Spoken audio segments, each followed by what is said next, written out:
Hello అండి, ఎలా ఉన్నారు? వెల్కమ్ టు అవర్ ఛానల్ అండి. ఇవాళ మార్నింగ్ బ్రేక్ఫాస్ట్ వీడియో షూట్ చేస్తున్నాను. దోశ అన్నమాట. చూడండి, నైట్ పిండిని ఇలా గ్రైండ్ చేశాను. బాగా పొంగింది. పొంగితే ఇడ్లీ ఫ్లఫీగా వస్తుంది, దోశ రెడ్గా టేస్టీగా ఉంటుందన్నమాట.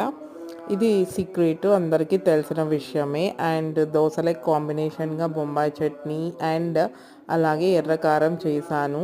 ఈ రెండు కాంబినేషన్ సూపర్గా ఉంటుంది. ఇవాళ పల్లీ చట్నీ అయితే స్కిప్ చేశాను, ఎందుకంటే దీంతోనే అడ్జస్ట్ అవుదామని పల్లీ చట్నీ అయితే చేయలేదు. అండ్ అలాగే ముందు నుంచి మన వీడియోస్ ఫాలో అయ్యే వాళ్ళకి మన ఎర్రకారం స్పెషల్ తెలుసు. వీడియోస్లో కూడా నేను రెసిపీ ఎలా అనేది పెట్టాను. కావాలంటే మీరు మన ప్రీవియస్ వీడియోస్లోకి వెళ్ళి చూడొచ్చు. చూడండి, ఫైనల్గా రెండు ఇలా మిక్స్ చేసి దోశకు అప్లై చేస్తే చాలా బాగుంటుంది నిజంగా. ఇప్పుడు వాయిస్ ఓవర్ ఇస్తూ ఉన్నా కూడా నోట్లో వాటర్ వస్తుంది గైస్. బాయ్.